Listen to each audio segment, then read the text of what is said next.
Hey guys, it's Tessa. I wanted to give you a quick update on the Forest Plains cardigan. That's the name we're currently sticking with. I finished the back panel, I finished one of the front panels, and I blocked both of them. I have actual blocking mats coming on Friday, so I'll be able to block the other front panels soon. But let me show you what we have so far. So like you can see, we have the back panel fully done. I should have leaving the ends, but I'm doing all the ends at the end. And we have the first front panel at least partially connected. I haven't decided how I'm doing the sleeves yet. I haven't decided if I'm attaching them here at the edge and then keeping them as a flat panel like everything else, or knitting it in the round. I think I'm gonna do it like a flat panel though. I think that makes the most sense and it'll keep the consistency of my tension. Here's also a closer look at just kind of how the stitching works, especially now that this panel has been blocked. And I think what I was trying to say in the original video was, even though this is like a nice alpaca, it's fairly see-through. Like you can clearly see my fingers through this material, even on the flat knit part, that it hopefully won't be too warm for me. But this is what we have completed. I also did a variation of the Kitchener stitch where I just kind of carried a thread through both of the ends, or both the edges, excuse me, to kind of connect the pieces. So they're more or less seamless. You can kind of tell if you're really looking for it. I don't really care. I just didn't like any of the other connection techniques I tried. I tried crocheting it, didn't like the way that looked.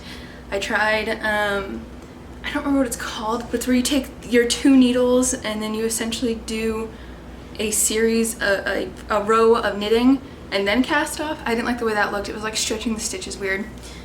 But yeah, that's what we have done so far. And then I'm currently working on the other front panel. Let me show you that. We're actually pretty close to being done with this front panel as well. I just have to do the final section of the broken rib and then 7 rows of the knit to finish up the panel and continue decreasing the whole time as well. And then that will be done. Luckily, I bought a lot of yarn and I currently have 9 more balls of yarn left. So the sleeves should not take more than probably 3 to 4 balls of yarn each at most. I'm gonna try to do pretty like close to the skin sleeves, I think is my plan, because I don't like when they're super baggy. I don't like the way they feel or they sit, and I can't pull them up either, or they won't stay up when I try to pull them up. So I think at most I'll take 4 balls of yarn. I'm leaning closer to 3. The front panel that we're almost done with has 3 balls of yarn so far, or 2 balls of yarn in it plus a little bit of a third, and I know I'll have about half left based on the first front panel. So really I have like 9.5 left for both sleeves and the button band. I think that's going to be plenty. Luckily I get to use these numbers later to make a cardigan for my husband. Not that he's really ever going to wear it probably, but I like when we have matching stuff. So yeah, I plan on getting it in this, it's called Charcoal, the same brand, but it looks blue and not like a gray black, whatever. But yeah, so that's it so far for the check-in. Again, I'm getting blocking mats Friday, so I'll be able to actually block the panel correctly and not have to do it like a goblin. Unless I get impatient, and then I will do it like a goblin and I'll show you. See ya. Alright, so I finished the cardigan. I had to redo the sleeves like 7 times. It was so annoying, and redo the ribbing like 2 or 3 times.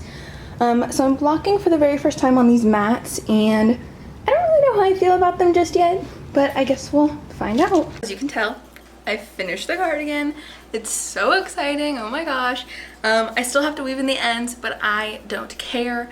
I've been wearing this all day once it finished blocking, and I am in love with this thing already. So firstly, just my final thoughts on the cardigan. I love this thing. Like I said, I've been wearing it all day. It's amazing. I love it so much. I think the yarn choice was pretty perfect. I think the only thing specifically on it that I'm not the biggest fan of is the ribbing I did. I think I picked up too many stitches, causing the ribbing to like sit a little funny certain times. I don't really care though. It's fine. It works. The only real modifications I would make to the pattern itself that I'm going to make are, 1, the front panels are really long Like they end here when the end of my arm is in here. So that's just an extra 4 inches or so of front panel that doesn't really need to be there. Also with the sleeve construction, I did it a little wrong. I didn't end up casting off any stitches before I split for the sleeves. I just ended up decreasing all the way up. So it created like a point here where the seam is, which also causes just some bunching underneath the arm, which I'm not a big fan of. And the easiest fix to that was just casting off some stitches instead of just decreasing, which I will be doing for the next draft of this pattern. Additionally, I didn't make any cap shaping or sleeve cap shaping or shoulder shaping, whatever it's called. I didn't end up doing that. I just ended up doing straight rows for the sleeves, which I'm just not really a big fan of, as also contributing to the bunching that's occurring. But also it's causing the overall like shape of the sleeve to be a little funny, specifically because of the decreases I did. I should have done them a little bit differently. I did, I think, a full repeat of the, or a half repeat of the pattern. So I did 28 rows of the knit and then I started the decreasing. But I think what I should have done is done whatever was required for the shoulder shaping to occur and then continue the rest of the pattern. So if it took 24 rows to do the shoulder shaping, then I should have just done 4 more knit and then continued on, but within that 4 more knit rows, and continued on to do all of the decreasing throughout, because I think that's causing part of the weird shaping on the sleeve.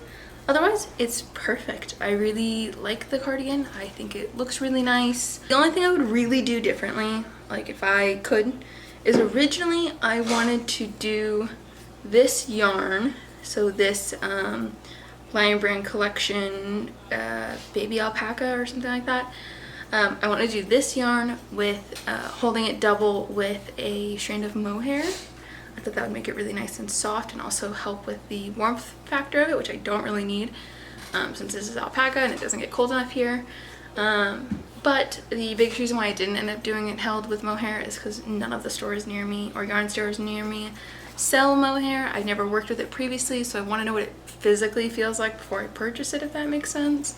I know mohair is very soft. I know that it's very nice and slippery, but I've never felt it myself, so I didn't really want to buy it not knowing what it was supposed to feel like and possibly buy the wrong thing. But yeah, overall, I really liked it, like this cardigan. But overall, I really like the cardigan. I don't think I'm going to do any embroidery on it. I think that's what I've decided. I think that would be better on either a crocheted cardigan or maybe a stretchy knit cardigan that I sew up instead. I just think it might look better on that versus this.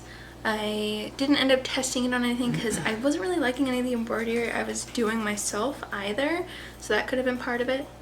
But overall, really love the cardigan, have no real issues with it. I'm just excited now to actually get to the pattern writing part of this.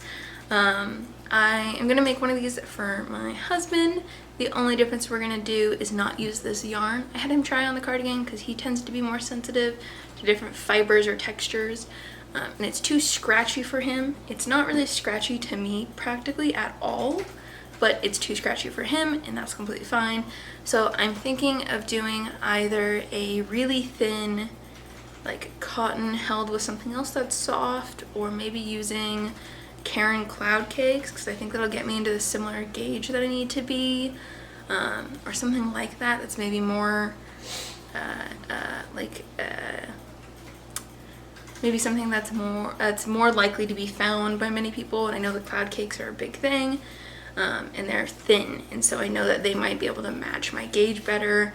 I also thought about using, I think it's Patone's cotton held with like a mohair / other soft yarn. I don't know a lot about non-acrylics or cotton yarns, so I don't know a lot about like mohair, cashmere, wool blends, things like that. I just don't know a lot about them. I don't use them enough to know a lot about them. But yeah, that is it for today's video. If you enjoyed it, let me know, and I can't wait to see you next week. Bye!